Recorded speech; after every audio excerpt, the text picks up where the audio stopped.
We all remember recess growing up in school. Recess was a time of day where you could have all the conversations that you could not have while in class. Recess is where you had the real conversations. And real conversations we're going to have. In each episode of the Recess podcast, I'm going to have real conversations explaining students and school. I'm David McGuire, and I'll be your host. It's recess time, y'all. Good evening, everybody. Welcome to the latest episode of the Recess Podcast. This is episode 18, but it's part 2 of the Race for the School Board series. I'm excited for this episode. If you just tuning in, we had part 1 on Tuesday where we had 3 candidates running for the IPS board. Tonight, I go one-on-one with the longest serving IPS school board member currently, who's running for re-election in District 4, Miss Diane Arnold. So we're excited for this conversation. If you're a first-time listener, welcome to the Recess Podcast, where we have real education conversations explaining students in school, and we are going to have a real one. And it's important tonight that we highlight school board elections. And like I said, this is part 2, and I wanted to make sure that I started it by having a conversation about the Indianapolis Public School Board race, because everyone knows it dominates the news, and for rightful reason. Most of the students in Indianapolis attend that school district, and some of the moves that happen have impact across our city. And so we're really excited. This is my first time meeting Ms. Diane Arnold, so I'll get to know her as well. But she'll talk about her reason for running for re-election, her goals, her hopes for the IPS school board, and how she's going to use her experience to continue to push IPS in the right direction. So if you're just tuning in, like, share this video. We will have an opportunity for you to comment, pose some questions. Again, this forum is solely for the people. I'm not here to endorse any particular candidate. I made that clear on the first show, but I'm here for the people. But I am here to make sure that these guests have an opportunity to share what they want to do as they sit on the school board. So, Ms. Arnold, thank you for meeting with me. It's a pleasure to meet you. I know many folks that probably tune in know exactly who you are, but maybe just for me and some new listeners, take a moment and share with the folks who you are and what you're about and why you want to run for school board for IPS again.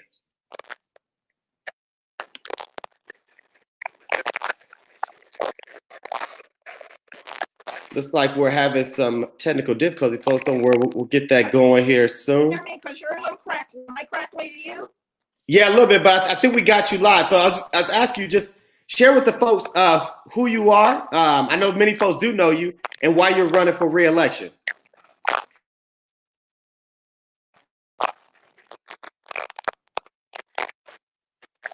Okay, can you hear me? I can. Okay, good.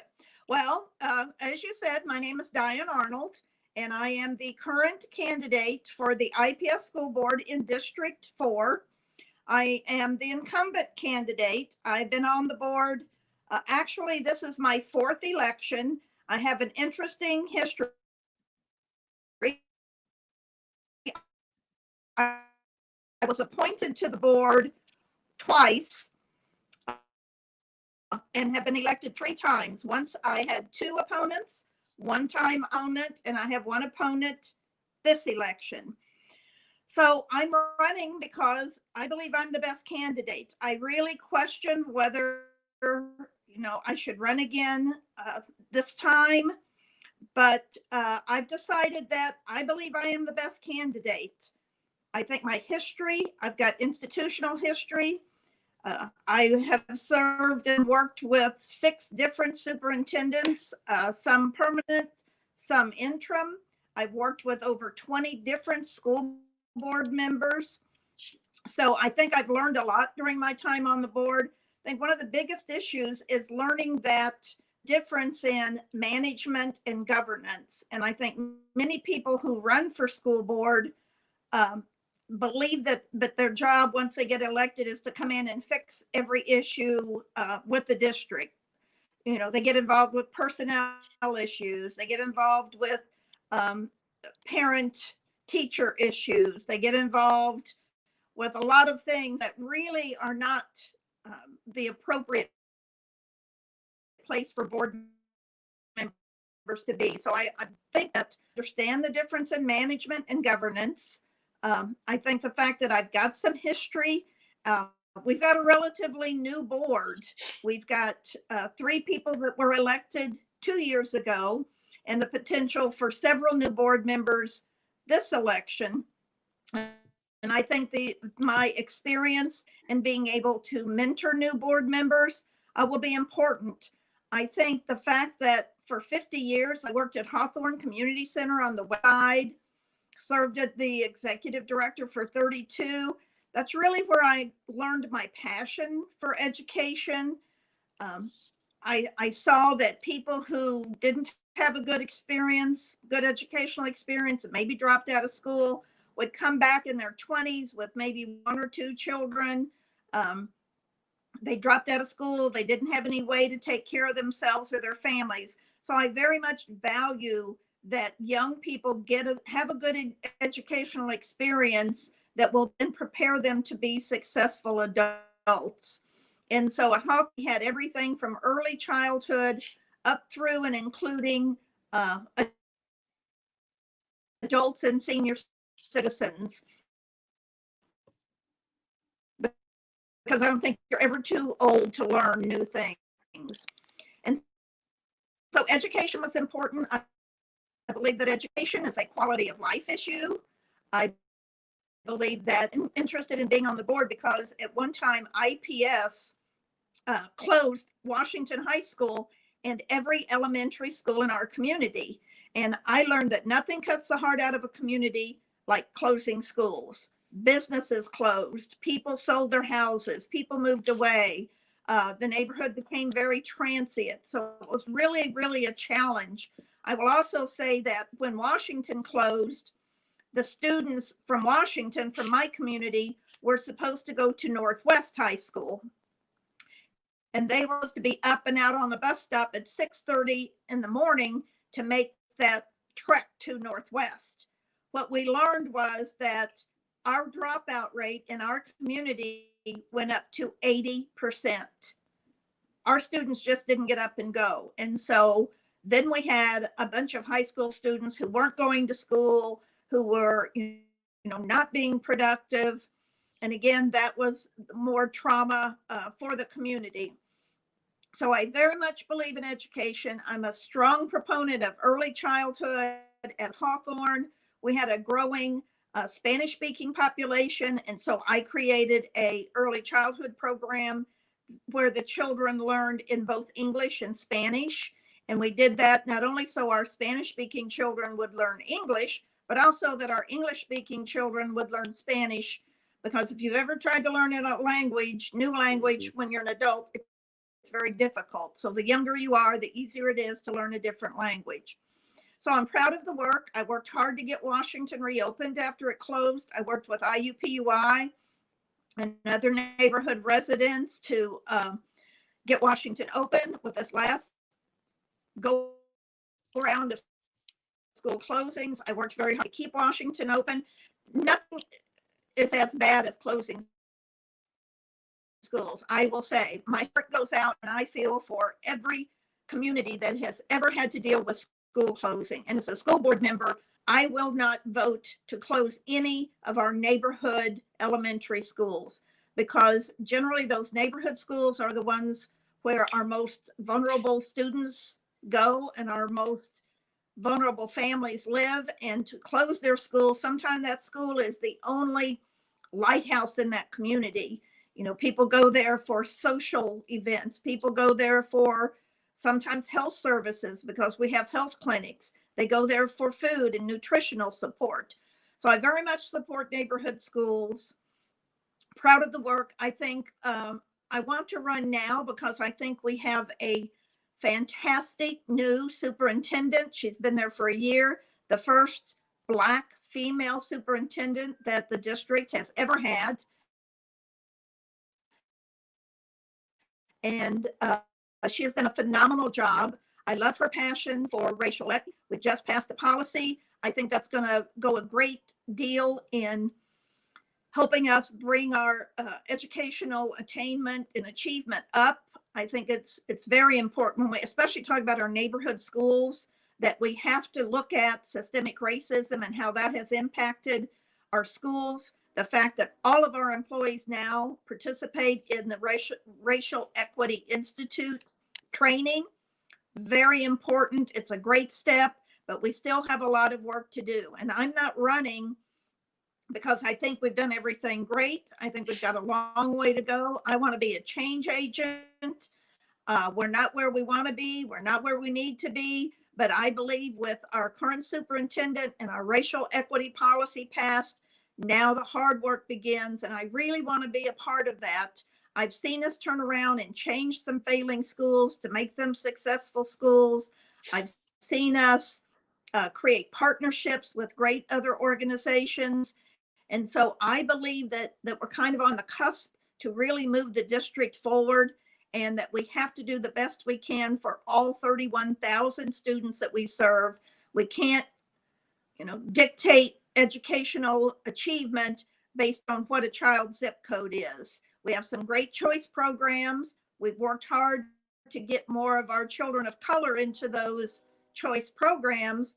But the issue is there's still a great disparity among those in those schools with those students, those Black and brown students, even in our best schools. So we need great neighborhood schools. We need to implement a racial equity policy at every level, from teacher diversity to curriculum to who we spend our money on, vendors, who we partner with, how do we provide those wraparound services. And I think with all of those elements together, we can really move the district forward. And I'd like to be a part of that. Man, that's awesome. So, Ms. Arnold, there's a lot you said there that kind of goes to some of the questions that I want to ask. And so I'll go to the first one as something you mentioned. So you talked about you not wanting to close any neighborhood schools. And so for the folks that don't understand kind of the partnership that IPS has developed over the years between neighborhood schools and innovation schools or charter schools, for the folks that say, well, if a school becomes an innovation school, you essentially closed it. How do you help explain that to families who say, well, it's no longer my neighborhood school that it was called, but it's still a school there? So how do you help explain that to those families who struggle with now it's a charter school, innovation school, and not the traditional IPS school neighborhood?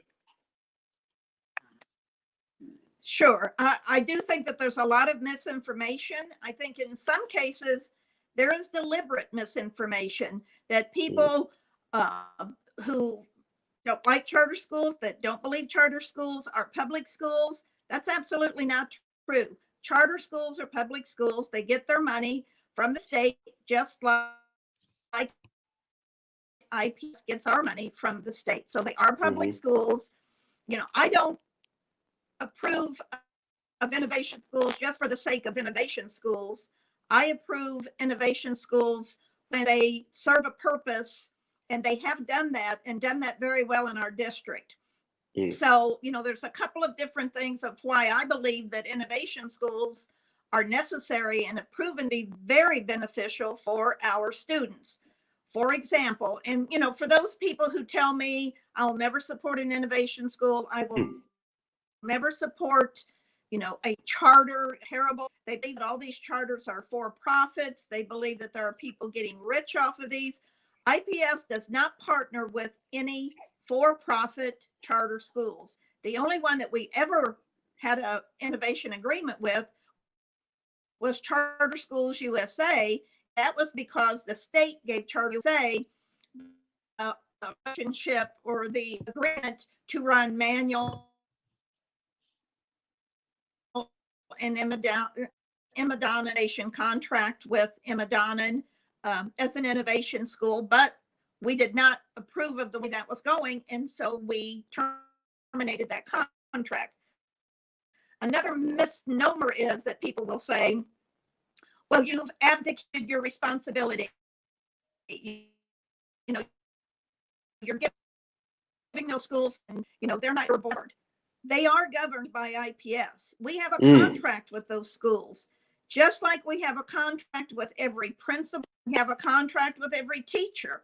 We can terminate that contract, and we have terminated a contract. And so we terminate contracts with principals when we terminate them, and we terminate contracts with teachers. And so to say we don't have any control over these schools is absolutely wrong. We do. Actually, our nation schools to a higher level of accountability than we hold our own district schools. They have to come to us and they have to give us reports and they have to show how they're doing. And we know how they're doing academically. We know what their discipline data tells us. And so there is accountability. And for this, that I, as a school board member, am giving or selling these schools off to these rich millionaires is just not true. I believe there's a couple of examples of why I really support innovation, and I believe innovation have been a wonderful addition to our district. One is Purdue Polytech. The fact that students can go to Purdue Polytech for 4 years and get a 4-year paid scholarship to Purdue is a wonderful thing. Why would I be against a student, especially our students of color, to be able to do that and to have that we couldn't provide as a district? The fact that we now have Thrival Academy, that we can provide a study abroad program. We could never do a study abroad program ourselves. We don't have the resources or the expertise to do that. So that's just a couple. The fact that our students can now go to Heron, and now Heron has created Riverside. Excellent school. I believe at one time it was one of the 10 best schools in the country. Yeah. Why wouldn't we want that for our IPS students? Why would we say, oh, that's terrible, we can't let our IPS students get scholarships to go to Purdue or be accepted to go to Heron? And Heron's worked very hard with us, and so was Purdue Polytech. They could have stayed the way they were and have attracted the white privileged population. They didn't want that. They wanted to come with IPS, and they wanted our students and our students of color and our poor to have the opportunities. There was a time that Heron had waiting lists of students to get in, of over 100 students or 100 children waiting on the list. Now our children have priority to get in there. The other thing that I really appreciate about innovation schools is the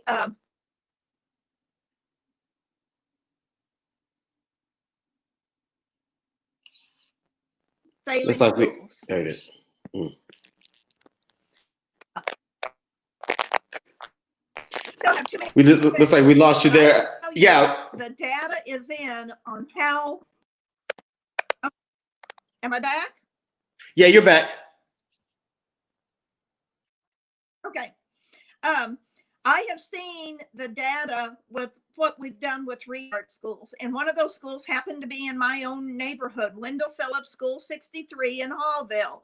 It was a failing school for many years, at least 6-7 years. IPS tried every type of intervention possible, everything we knew, pages of extra resources, extra teachers, new principal, professional development. We tried everything and we couldn't turn that school around. Now it's under the management of Matchbook Learning as an innovation partner. And I'm here to tell you, it is a totally different school. The culture is different. There is so much more participation. I went to an event last December. 800 parents and children showed up for a school event. So I've seen it work. I know that it works. The Stanford University Center for Research on Educational Outcomes has done a report, and it shows that our children innovation schools have done better by X amount of extra days of learning that they have acquired, even in the same time period that our students. So all the students in innovation schools are doing better, but our children of color have made even more progress. And that's what we need. And that's when we talk about racial equity, you can't say, and my opponent seems to believe, although her children go to a choice school, one of the best schools in IPS, that it's okay for these failing schools to continue to fail, and that we shouldn't tell you that as a school board member, I can't sit back and let schools fail. 1 year of a failing school is too many years, in my opinion. And in some cases, we waited way too long to restart these schools. And on my watch as a school board member moving forward, we have to be deliberate. You know, I hope we don't have to restart failing schools. But if we have to do it and we need to do it, we have to be willing to do it. And it is hard, but you know, it is in the best interest of the students who go there.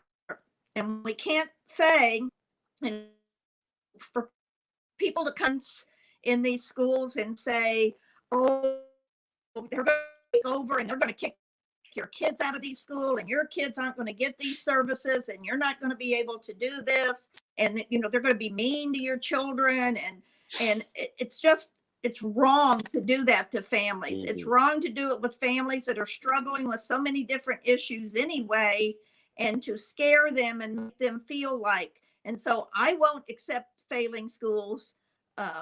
And if we have to restart, if we can fix it, if we can turn them around, and we've got some great neighborhood schools. I will tell you, we've got some great district neighborhood schools, and we've got some great neighborhood innovation schools. For me, it's what's best for kids, and it's not in this whole conspiracy. You know, but someone is paying me money as a school board member for me to give them these schools and to take them over and to harm our children. That's just not true. Another piece is in our innovation schools, especially with our charter partners, there is more diversity in the teaching staff in our innovation schools. There's some diversity in our district-led schools. The children, people will say, well, they'll put out the poor kids or they'll put out the special ed kids. We have more children of color and more children, low-income children in our innovation schools than the average in our district schools. So I support them. I take a lot of heat for that. People hurt me because I support innovation schools and I support charter partnerships, but charter schools are public schools. They get public funding, and some of the best schools we have some very good schools in district, we have some very good district choice schools, and we have some very good innovation schools. We need to all work together. It's all about doing what's best for students. I love it. So we have a couple of questions in the comment, and I love it. I'll go to both of those comments in the question. The first one from Sarah says, she wants you to talk about your experience with bilingual early childhood education at Hawthorne and how you envision expanding that to IPS schools. Okay, I'm sorry. Yeah, you fuzzed out. Let me say that again. Yeah, so I put it up here. So Sarah asked about your experience with bilingual early childhood education at Hawthorne and how you envision expanding dual language programs in IPS. Well, you know, we have a couple of those. We have Global Prep, which actually has a bilingual preschool program. It's the only bilingual preschool program we have in the entire district. And so it's been very successful. And that's a great example of a restart program that was a failing school. And under a previous superintendent, the answer to that failing school was, well, we'll just go in and make that into a magnet program. And we'll take all the kids from that neighborhood, them out and bust them out to another school. Well, that's not fixing, you're not taking a neighborhood school away from a neighborhood. And it's not fixing what the issue is. And it's actually creating more angst for those families. So I think Global Prep has done an excellent job and job of work neighborhood. I think when it's worked well, partnerships and relationships with the community around it, in businesses, in churches, and we have a lot of examples of that. We also have a junior high and a middle school dual language. We have our newcomers program, which is now housed at Northwest, where we allow students who have just come to Indianapolis into the IPS district from different languages that don't have a lot of English language skills. Many people don't know, but students in IPS speak 84 different languages. Wow. That's phenomenal. I know there were 84 different languages. So, newcomers, students can go there for a certain period, kind of get their language skills going, and then eventually they matriculate back to their regular neighborhood schools or their choice schools or wherever they're going to go. So I think moving forward, I know that right now the Mind Trust has a fellow that I've known is looking into a culturally competent school, and he was his name is Francisco Valdiosa. He was a vice principal at Washington High School when they had a huge Spanish-speaking population. He then went downtown and worked in the ELL office, and he's now looking at creating a school that will focus on cultural competence and languages and culture and all of that. So we have some little snippets. We probably don't have as much as we need, but I think there are some great examples of how important that is and how language. And I know that, in some of our schools, we teach Mandarin Chinese, and some we teach Spanish. So there's a lot of languages that are taught. And I do believe that most of our schools are really looking at their cultural competence and in being more diverse and accepting and embracing of different cultures. Got you. And our next question kind of ties into the question I was going to ask. So Educator Barnes asked a question about how much has academic proficiency for students at Wendell Phillips improved since Matchbook restarted the school? And that kind of ties into my question, just overall, when you look at it as a board member, what are your goals and what do you want the board's goals to be for the district when it comes to proficiency rates for students in ELA and in math? So Educator Barnes asked about Wendell Phillips, but I want the answer to also tie into proficiency rates for students in IPS, and what is your goals as a board member that you want to see?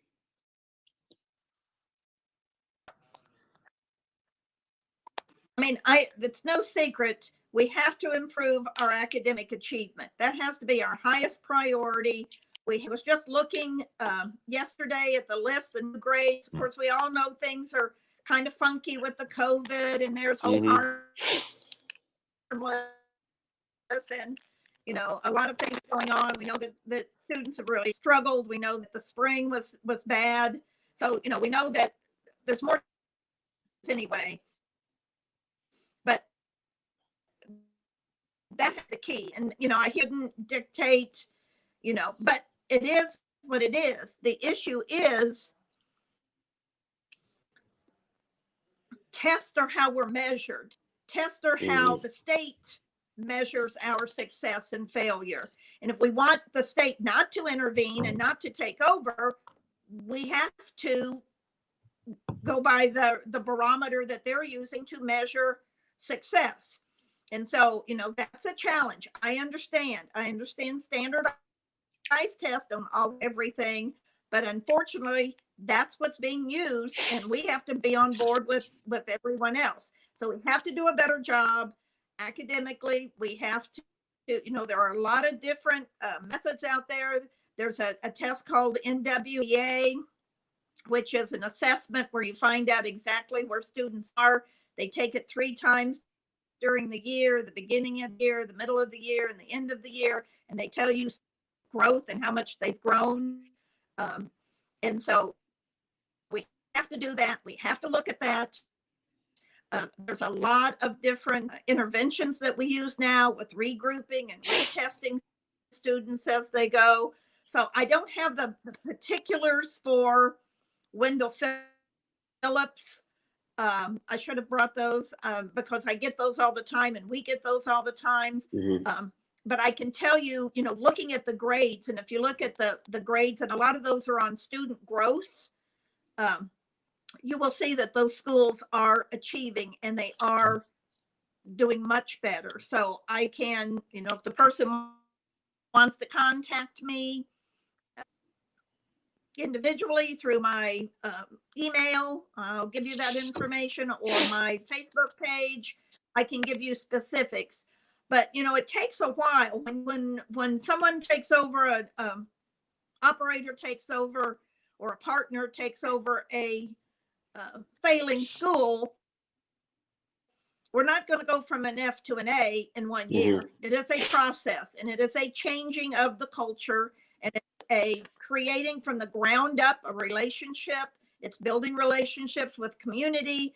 It's building relationship with parents. I will tell you that in our innovation schools, they have solely been responsible for the additional students coming back. If you remember, IPS has been on a downward trajectory of losing students every year. Since we have opened our innovation schools, we have increased students the last 4 out of the last 5 years, all at innovation schools. And specifically Matchbook, when they were going to open, they thought they would have like 300.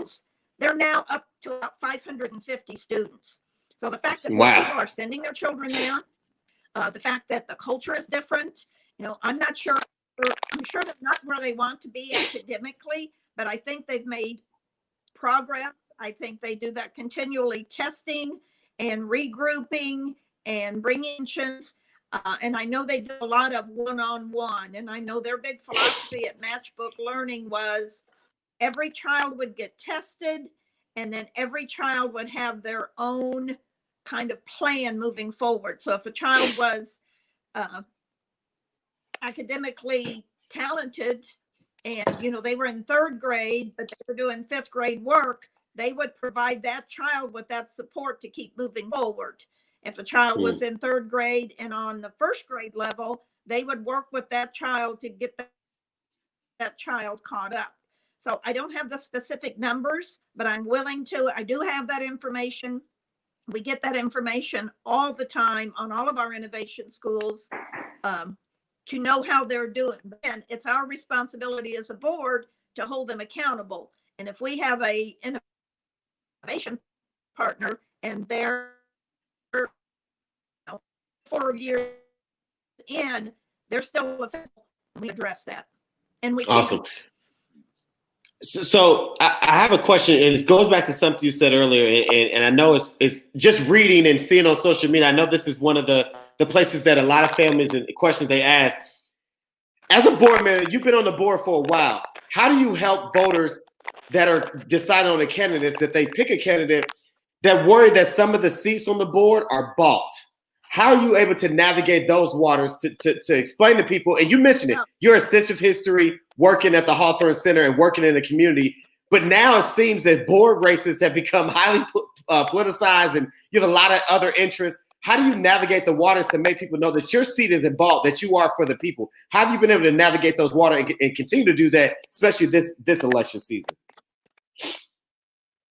Sure. I mean, that's the big talk. That's the big part of the conspiracy theory that, for some reason, after dedicating the majority of my life to working with thousands of children and thousands of families, I have positioned myself to sell off children to people. What I've learned in my time at Hawthorne, when someone came in to visit Hawthorne and look and see what we did and wanted to help me and write a check for me to do what I do better, that was never a negative for me. So I guess I don't understand the mentality of just because an entity happens to have resources, that makes them a bad organization.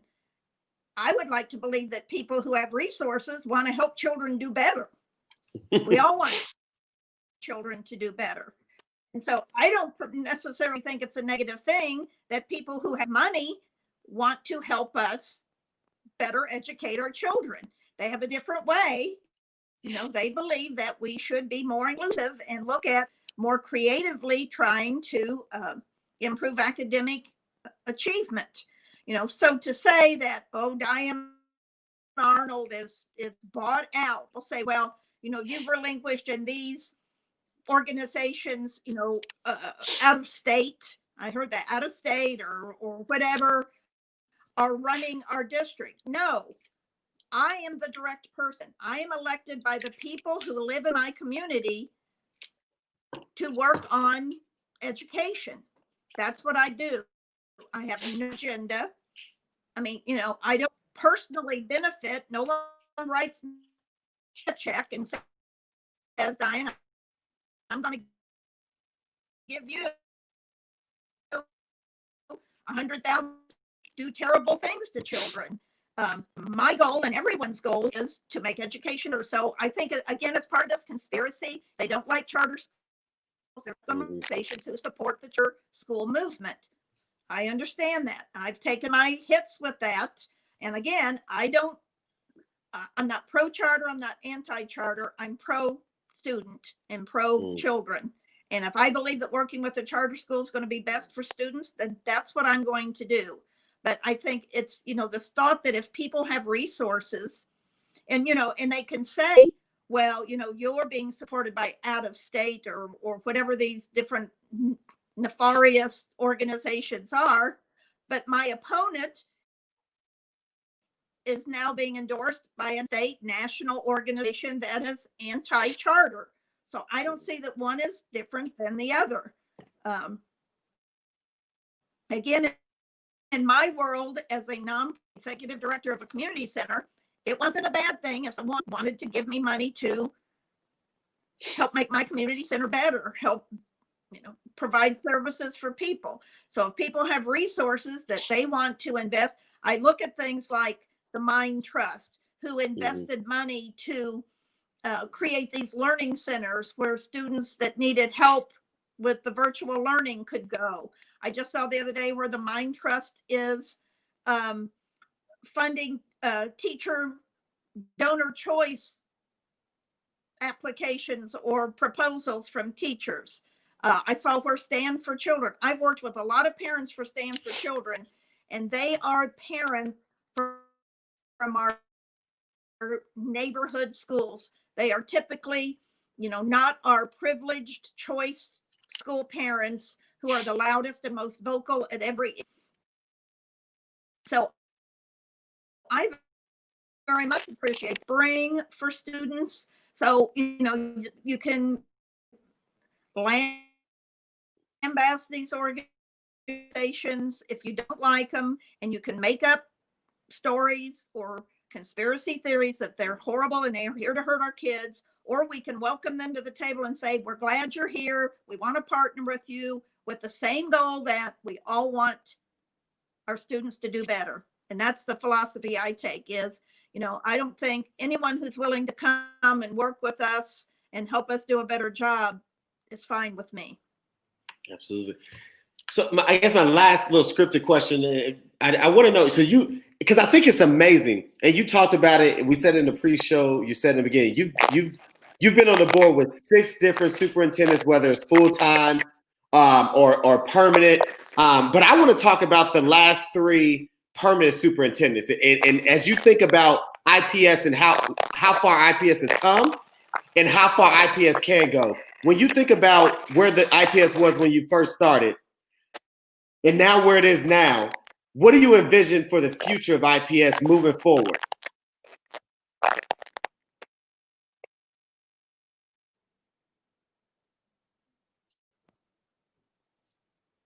Were you able to hear me? Okay, I lost the last part. Just the last. Just where do you see? Yeah, where do you see IPS in the future, moving forward, 5-10 years from now? Where do you see IPS as a district going forward? Well, and talk about my history. I can tell you that when I was first a board member, I was almost, and this is a terrible thing to admit, I was embarrassed to tell people I was an IPS school board member. Wow. Because IPS had such a bad reputation. It was anybody, I will tell you, in my community, anybody who had their kids went to private school, or they moved, or they lied and gave addresses out in the township so their kids could go to township schools. And that left only the people that didn't have other resources. So, I would say, yeah, well, I'm a IPS school board member, and people would go, oh, that's terrible. Oh, you poor thing. Or, oh, and I thought, oh my gosh, and so over the years, and working with different superintendents and seeing how, and again, I want to be very clear, we are not where we need to be. I believe that with our current superintendent, I think with some of the partnerships, I think especially, I'm so excited about the racial equity work. I think that's going to move us forward. And I think we've done some things that are getting attention from other districts that are looking at IP for the first time. So we're going from a place where nobody wanted their kids in IPS to, anybody who could ran as quickly. I can remember at Rich High School, we could keep students in our K-8 CFIs, but as soon as they got in high school, they were out of here. They were going to North Central, they were going to Brebeuf, before Heron was an innovation school. They didn't want to have anything to do. So I was on the board when we created the IB High School to try to keep those that were going to Butler Lab and going to Montessori and going to Seidner Gifted, because we really didn't have anything to offer those students. And so I was proud of that work and how we built up Shortwave Tech. And people say, well, why would you have those high schools? We have enough high schools. Well, the more variety we have and the more needs they meet of our students, the more we should do it. So I think there's a couple of things that IPS is doing that are kind of putting us on the national stage, that other districts are looking and hopefully learning from us, and we need to move forward. I think one is the racial equity policy, and I think the other is our portfolio model, and looking at, what our schools look like. Right now, about a third of our schools are innovation schools. Again, I don't approve innovation schools for the sake of innovation schools. There has to be a purpose. I'm not, although people would say it's not true, I don't advocate for giving our entire school portfolio and all of our schools to innovation partners. I don't think that's ever going to be the case. So I see us continuing to make progress. But I think, urban education is not easy. I mean, anyone believes that, we can just whip around and, 100% of our kids are going to learn. We have kids that come from, environments and situations. I was just talking to somebody earlier tonight about care and, the need for mental health services and supports for our families and our students, especially now during this COVID. Who knew that we would be going through all the things we're going through, and how, that would impact our students and their families. So, I think that's a challenge we need to get through. I think once we get it, we have to do an assessment. We have to figure out how much learning these students and children have lost during this time. And we have to be very focused and very deliberate on how will we get them caught up. If a child's been out of school, we still know that there's some children that, even though we've been virtual, that we've never connected with them. And I will tell you, we have spent $17 million on devices to connect all of our students and get internet connection. Every student has access to a Chrome and iPad, but that doesn't mean those students are still going to be successful. We still have some we haven't found. We still have some that, are struggling with staying connected, and, if their parents are working during the day, who's there helping them? That's why the learning ended through the Mind Trust so important because it gives them support. Of course, we did our own learning hubs where we had our McKinney Vento students to be able to come in. So I think in the short term, we have to get back on track. We have to get through this COVID, and we have to figure out what were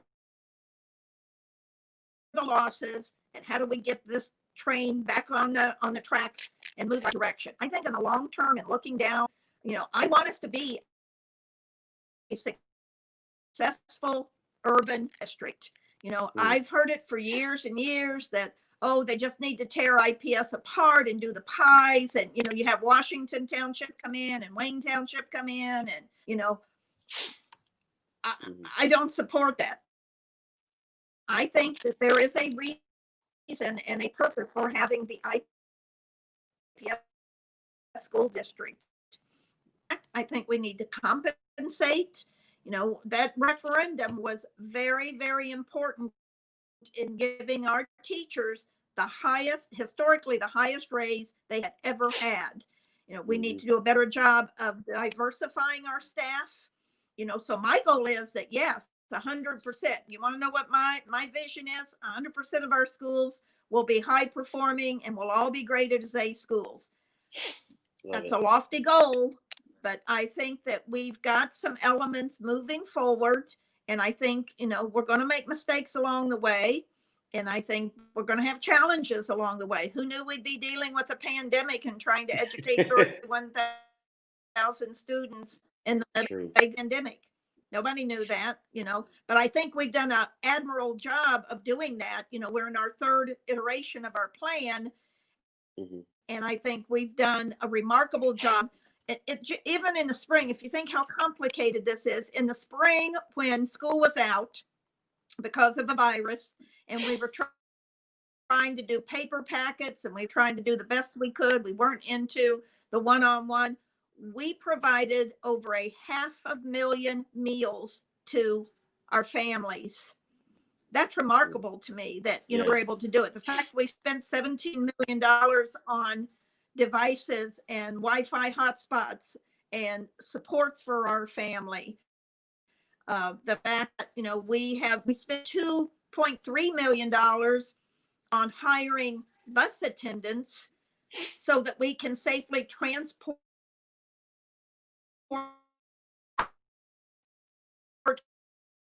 students back and forth once they're coming back to school, just for one for sanitizing. So it's very complicated. There's a lot of moving parts. I think we're doing a whole country. Things change daily, and I think we've been able to keep and do the right thing and keep safe. That's what we're able to do. But short term, we've got to get through this, and we've got to figure out where we're at and how do we correct the ship and get it going back again. And then in long term, we have to continue to do what's working well. We have to stop failing schools. We can't allow schools to fail. And if that requires intentions, then we have to do that. If we can turn them around, we need to do that. But we have to keep moving forward and keep raising the bar academically for all of our students. So, Ms. Arnold, before we close, I wanted to give you an opportunity. I know folks has already started to vote, right? You talked about you were downtown with voters, but Election Day is November 3rd. And you do have a lot of IPS families in District 4 who's still trying to make the decision. So I know you're going to do many more conversations, but for this conversation, what is your, final plea on the Recess podcast for those voters in District 4 on why they should let you continue to serve on the board and continue trying to do all the amazing things that you said that you guys already done in the district and want to do forward? What is your plea to those folks in District 4 to give you more time on the board to make things happen? Well, I think, I believe I'm the best candidate. I have to take ownership of, we have had failing schools in the past, and we have had over many, many years in the district, racial inequities and systemic racism, but we are changing that. And I think for people, to say that there's some conspiracy and that I, as a person who spent my professional and personal life caring for families, caring for children, supporting education, to believe that I would ever be a party to making bad decisions or decisions that would hurt children is just simply not true. So I hope that people who know me know what my track record is, know the things that I've done on the board with supporting Washington High School, supporting our schools to be better, looking at a lot of the positive things. I think we've got as I said earlier, a dynamic, young, Black female superintendent who is doing a phenomenal job. She has a passion. Her children go to school in the district. I want to continue to work with her. And I am concerned that my opponent is not supportive of our current superintendent and is not supportive of turning around failing schools. And my concern is if that happens on the board, things are going to go backwards. I think we'll see more state intervention. I think there can be some really bad ramifications if we don't continue to move forward, work collaboratively, bring people on for partnerships, promote. What I've learned is our best schools have good building leaders and good community partnerships. We need to continue to recruit good building leaders for our neighborhood schools, focus on supporting our neighborhood schools. In my district, we have some great schools. We don't have a lot of choice schools, and that's something we need to look at. Is there a need or is there a desire for there to be more choice schools in District 4? But I think overall, I'm proud of the work I've done. I no longer am ashamed to say I'm an IPS school board member.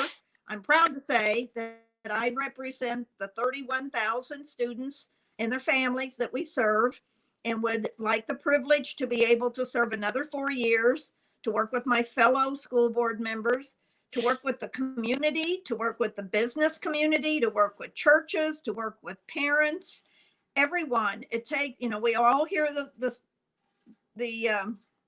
slogan, it takes a village to raise a child. Well, we have 31,000 students to raise and to educate. And we need everyone to be at the table. And if we spend all this time bickering with each other and arguing over, charters versus district, and they're not, we need to put all of that aside, and we need to focus on what's best for our students. How do we improve academic enrichment and opportunities? How do we reduce racial inequities and make sure that all of our students, regardless of their race, their ethnicity, their income level, all have the opportunity to have a wonderful education? And I hope you will support me in that work. Well, there you heard it there, folks. Diane Arnold, running for District 4, the IPS School Board. Ms. Arnold, thank you so much for coming on. It's truly been an honor and a privilege. And like I've said before, I'm all about supporting those that are for the people and for the children, for the families. No, I'm not an IPS school leader. I'm a principal at a charter school. But as I said to all the people, anybody that's in education in Indianapolis, our kids travel from school to school. Families go from charter schools to IPS schools, from the west side to the east side to the north side. At the end of the day, they're all of our children. And we have to make sure that the people that are making decisions for children are for children. And I support anybody that is for children, for families. So thank you so much for coming on. Ladies and gentlemen, this has been episode 18 of the Recess Podcast, part 2 of the Race for the School Board. I will be back October 20th and October 22nd, but I will definitely be sharing this out. And again, Ms. Arnold, if you don't mind, I want to share with the folks how they can reach you. She's on Facebook, and folks that want to reach out to you and support, I'll make sure I share that. But if you could real quick, just let folks know where they can find you if they had other questions about things that are happening in District 4. Sure. I have a website, and it is just Diane Arnold for FORIPS.org. I have a Facebook page, personal, and an Diane Arnold for IPS Facebook page. You can email me. On my personal email is DI Arnold, ARNOLD 42 at gmail.com. And you can call me at 317-679-8844. Again, if anyone has questions, anyone wants to share, anyone wants to help with my campaign, you are welcome. Or if you want to call and tell me what I'm not doing well, you can do that as well. And I'd just like to thank you for the opportunity of being here and talking about the wonderful things in IPS and the things that we're not doing so well, but we need to do better. So thank you so much for giving me the time and the opportunity to be here. Absolutely. Make sure you guys go out and vote November 3rd. Let your voice be heard. Vote with your heart. Vote with your head. This has been the Recess Podcast. As I always say, create the platform, control the conversation, change the culture. You guys take care. Have a good evening.